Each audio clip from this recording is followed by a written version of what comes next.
बिस्मिल्लाहिर्रहमानिर्रहीम। अस्सलाम वालेकुम। उम्मीद है कि आप सब खैरियत से होंगे।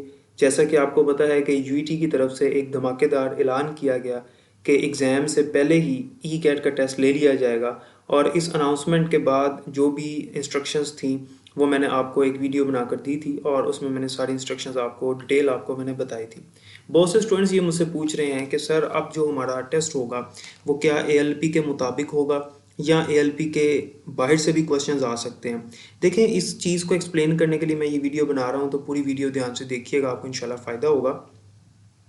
मैंने आपको नोटिफिकेशन ड्यूटी का दिखाया था लास्ट वीडियो में, और उसके अंदर जो जो इंस्ट्रक्शंस थी वो भी मैंने आपको दिखाई थी।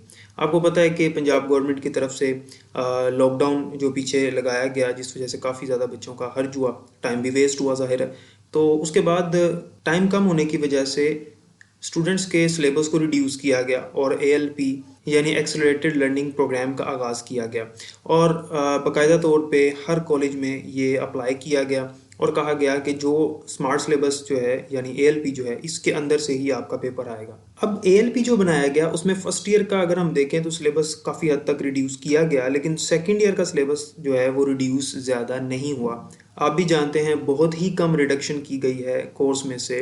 ज़्यादातर टॉपिक्स जो हैं वो शामिल थे एएलपी में सेकंड ईयर में, तो इसके मुताबिक आपका कोर्स पहले ही ज़्यादा कम नहीं किया गया सेकंड ईयर का।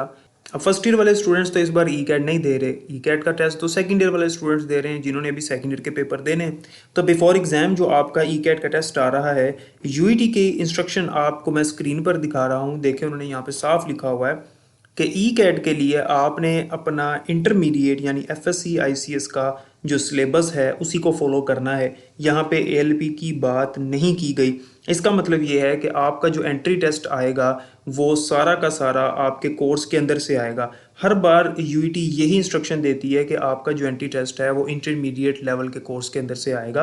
आपने अपनी तैयारी जो है वो इंटरमीडिएट कोर्स से ही करनी है, और जितने भी इंस्टीट्यूट ई कैट की तैयारी करवाते हैं वो आपके इंटरमीडिएट के कोर्स की ही तैयारी करवाते हैं। तो उन्होंने यहाँ पर एएलपी की बात नहीं की। इसका मतलब ये है कि आपका जो टेस्ट आएगा ई कैट का वो आपके मुकम्मल कोर्स के अंदर से होगा।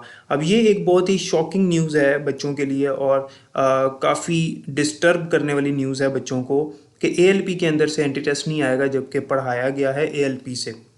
तो इस मामले में यूईटी स्ट्रेट फॉरवर्ड है स्टूडेंट्स के साथ कि आपने जो भी कोर्स पढ़ा हुआ है आपको पेपर जो है वो उसके अंदर से आएगा। अब जो स्टूडेंट्स सेकंड ईयर के हैं उन्होंने फर्स्ट ईयर में पूरा कोर्स पढ़ा हुआ है, पहली बात तो ये है। और जो सेकंड ईयर का उन्होंने कोर्स पढ़ा हुआ है वो भी मैंने आपको जैसा कि पहले बताया कि हर सब्जेक्ट के अंदर तकरीबन सारा ही कोर्स रखा गया था इंग्लिश के अलावा, और इंग्लिश का जो पेपर आता है वो वैसे ही आपके कोर्स से हटकर ही होता है। आपका कॉम्प्रिहेंशन पैराग्राफ होता है जिसमें से आपके एमसीक्यूज बनते हैं।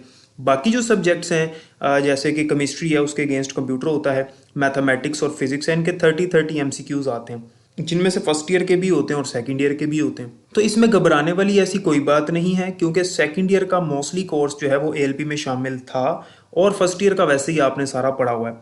अगर कुछ क्वेश्चंस एएलपी से बाहर के आएंगे तो उनकी तादाद भी ज़्यादा नहीं होगी, एक या दो होंगे, वो भी ज़्यादा मुश्किल नहीं होंगे क्योंकि आप लोगों ने उसका कॉन्सेप्ट भी पढ़ा हुआ है।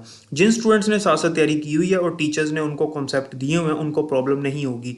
तो वीडियो बनाकर ये समझाने का मकसद यही है कि स्टूडेंट्स ने परेशान नहीं होना। जो भी आपका एंटी टेस्ट होगा वो आपने इंशाल्लाह ताला पढ़ा होगा, लेकिन ये सोचना कि एएलपी के अंदर से ही आएगा ये बिल्कुल गलत है, क्योंकि एएलपी की यूईटी की तरफ से कोई बात नहीं की गई। University of engineering and technology ने साफ कहा है कि आपका जो इंटरमीडिएट का कोर्स है आपने वहाँ से तैयारी करनी है। इसका मतलब है कि पूरा कोर्स जो है वो आपने तैयार करना है। तो वैसे ही एएलपी में ज़्यादा रिडक्शन हुई नहीं थी। फर्स्ट ईयर का कोर्स आपने सारा पढ़ रखा है। सेकंड ईयर के कोर्स में आपने वैसे ही 10% चीज़ें ही छोड़ी होंगी, वो आपके पास अभी टाइम है, उनको आप थोड़ा थोड़ा गो थ्रू कर लें। उसके कुछ कॉन्सेप्ट्स जो हैं वो टीचर्स से आप गेन कर लें, इंशाल्लाह ताला आपको फ़ायदा होगा। मेरी दुआ है कि अल्लाह ताला आप सबको कामयाब करे।